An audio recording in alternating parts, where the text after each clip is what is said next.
Hippocrates, the father of medicine, 400 years BC, no mention of diabetes in his writings.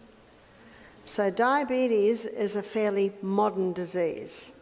Diabetes is a lifestyle disease. Newton's third law of motion states that to every action there's an equal and an opposite reaction. Why isn't the pancreas working? That's what we should be asking.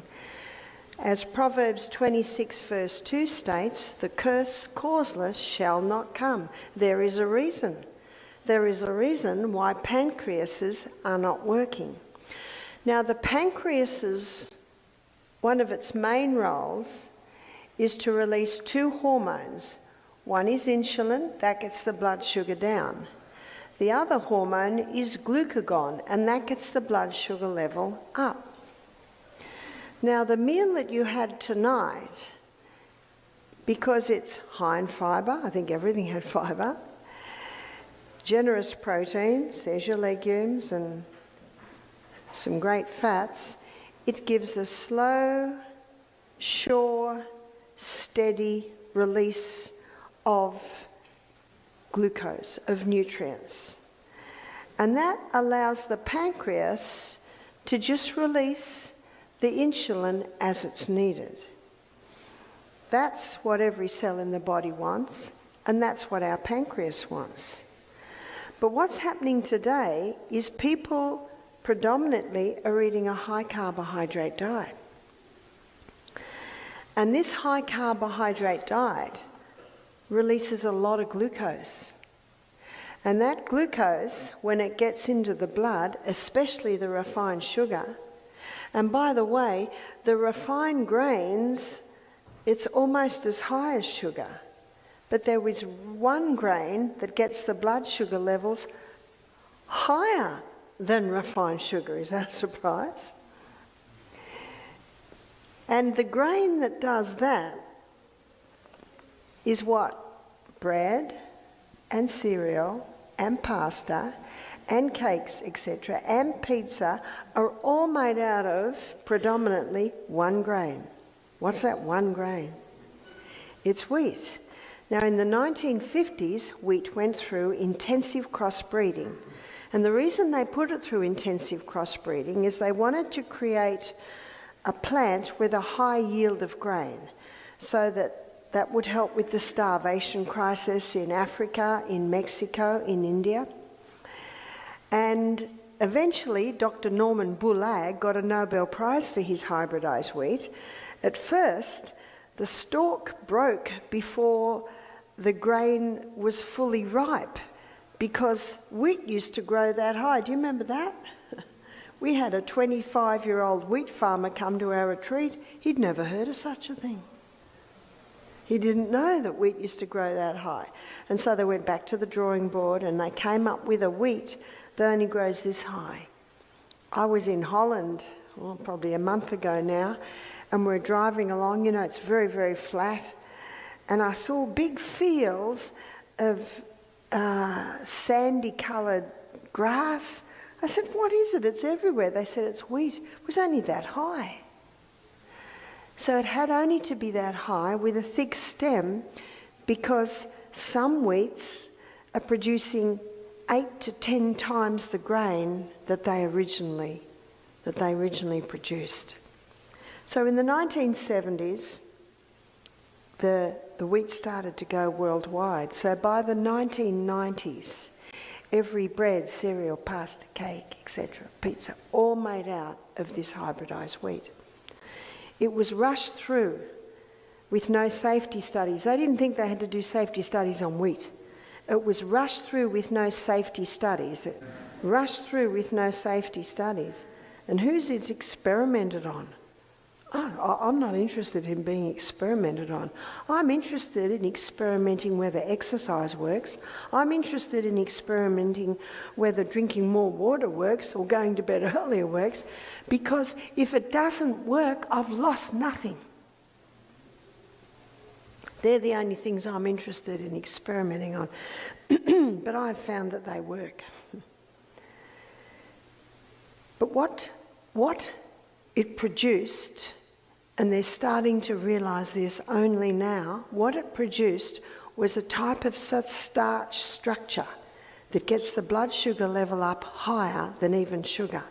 So the starch structure that was created is called amylopectin A. And amylopectin A is the name of the starch that was produced. So let's look at what it does.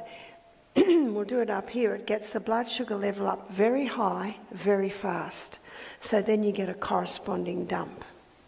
So that's the A. So let me give you something to compare it to. Amylopectin B. Amylopectin B is found in bananas and potatoes. And if you're familiar with the glycemic index of food, bananas and potatoes, they're high on the glycemic index, so they get the blood sugar level up relatively high, relatively fast. Not as high and not as fast, so it's more like that. So that's your B. Amylopectin C is found in all your beans. There's your lentils, chickpeas, lima beans, cannellini beans, kidney beans. So what does the C do? The C gives a lovely steady rise, maintenance, lovely steady drop. That's what every cell in the body wants. So let's have a look at it on the glycemic index. Now the glycemic index is a very important index for diabetics because the glycemic index is an index or a reading on how quickly the glucose in that food is released into the blood. So your baseline is 55. So all your berries sit at about 26. Grapefruit, it sits at 25. So for the diabetic, these are good fruits because they're low GI. They're a lovely, slower delivery of fuel. Whereas bananas, they sit up here somewhere. So where does sugar sit? Sugar sits at 59. Where does white bread, white pasta, white cereal, it sits at 69 because of the amylopectin starch in it. What about whole wheat? Whole wheat bread, whole wheat cereal, it sits at 72. How could that be? Well, because the whole wheat isn't refined, it's got more amylopectin A in it. And it's the amylopectin A that gets the blood sugar level up. Now, absolutely, whole wheat bread is superior to white because it's got fibre, it's got your B vitamins. But in regard to the diabetic, who's watching their blood glucose levels, they need to eliminate wheat, totally. I had one lady start to cry when she saw this. I said, "Why are you crying?" She said, "I'm a diabetic, I'm type 2 diabetic." She said, "I was diagnosed 2 years ago. I do everything they tell me. I eat wholemeal bread, wholemeal pasta, wholemeal cereal." And she said, "And every 6 months I go to the doctor and he puts me on more insulin." She said, "I'm not like the lady down the road. She just eats cakes and candies but I don't do that." She said, "I'm crying because I've been so frustrated, but I have not known what to do." So why aren't the nutritionists told this? How much wheat does America grow? Acres of it. How much wheat does Australia grow? A lot. So it's big industry. So it's not an easy thing to change. And the farmers love the hybridised wheat. They've got to pay their bills. 10 times more grain per acre, that's 10 times more dollars per acre. So you see the problem. So no wonder diabetes has skyrocketed. It's not just the sugar, it's also the wheat.